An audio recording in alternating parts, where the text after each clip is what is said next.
Good morning and welcome to Rising. We have an extremely special show for you today. Brianna, what do we have? Well, it's great to be back with you, Robbie. Our panel next will break down some new polling on mass shootings.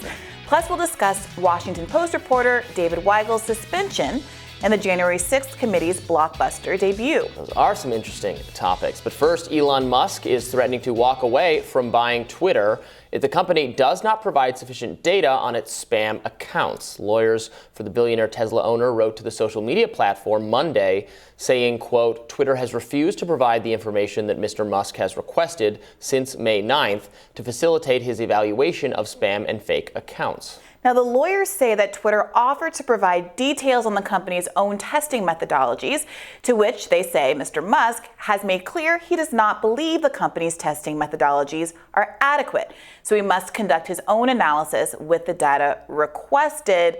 Robbie, do you think, like some people believe, that this is all an excuse for him to get out of this deal? I kind of do. Yeah. I know a lot of people still in the Musk camp are saying, or are fans of Musk, saying he's doing all this, right, to lower the price of it so he doesn't have to buy it for as much. But I think he's probably just trying to get out of it. But maybe that's the case. I think Kim, our friend Kim Iverson, still thinks that's the case. Could be. I don't know.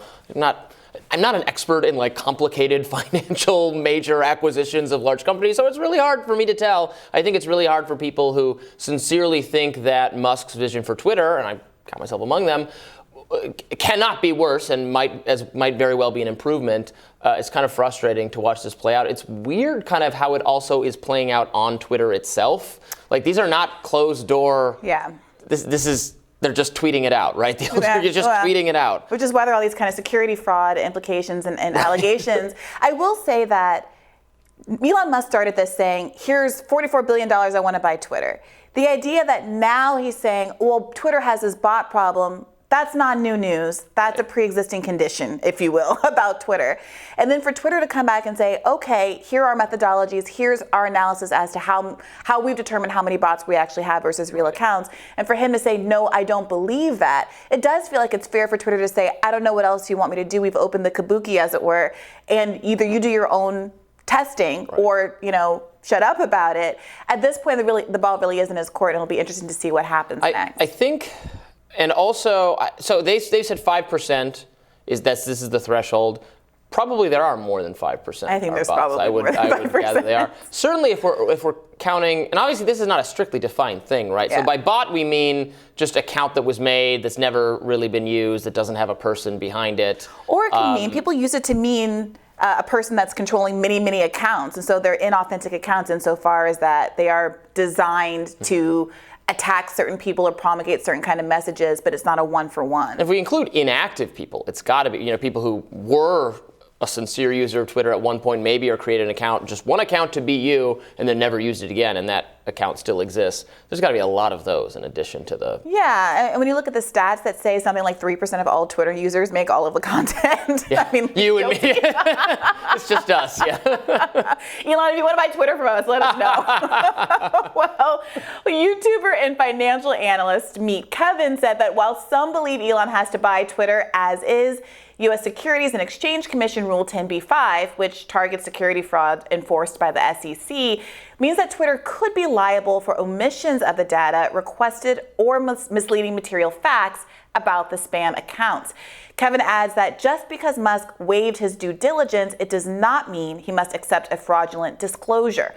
In this case, the amount of undisclosed bots, to which Musk responded, correct. Oh, I mean, that doesn't make it correct. Of course he would say it's correct. Might be correct. However, despite the back and forth, Twitter has maintained that the sale will stay on course. One spokesman told the New York Times, quote, we intend to close the transaction and enforce the merger agreement at the agreed price and terms. The Times also noted that an unnamed source familiar with the situation said Twitter's concerns in sharing the data Musk is asking for stems from Musk previously teasing a rival social media service.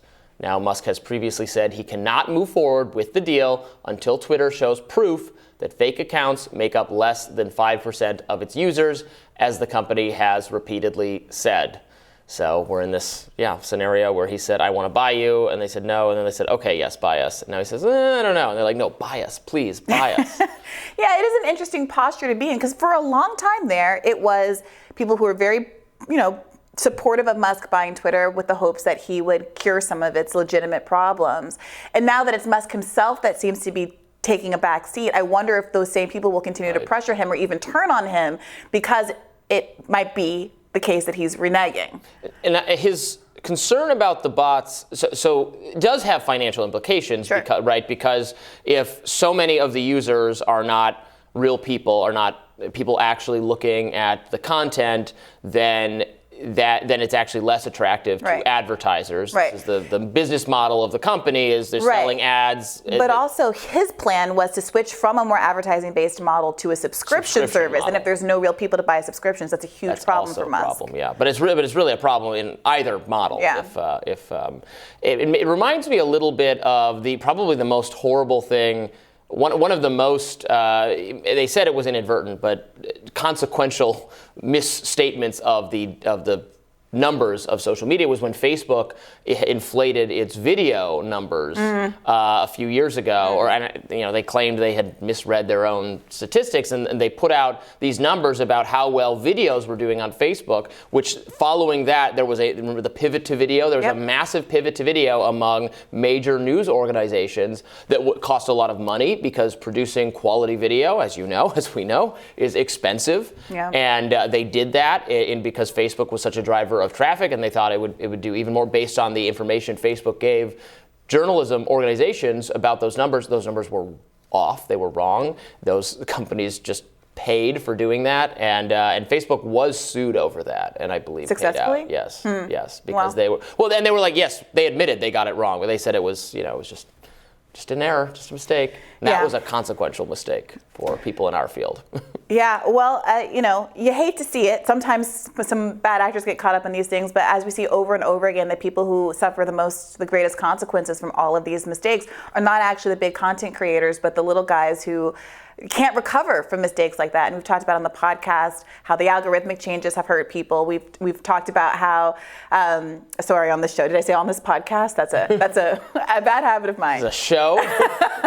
It's also a podcast. But how people, we have Senate candidates who have been basically told explicitly by Facebook, we should control your messaging if you actually wanted to survive. And what does that mean for our political discourse and free speech, and free political speech in particular, that they're exerting this much control? So I'm sure that's going to be an ongoing conversation. Right. And something Elon says he's worried about and wants to fix by taking over this platform, maybe. Well, then buy it, Elon. Then Let's stop dithering about these bots and buy the platform. Get it done.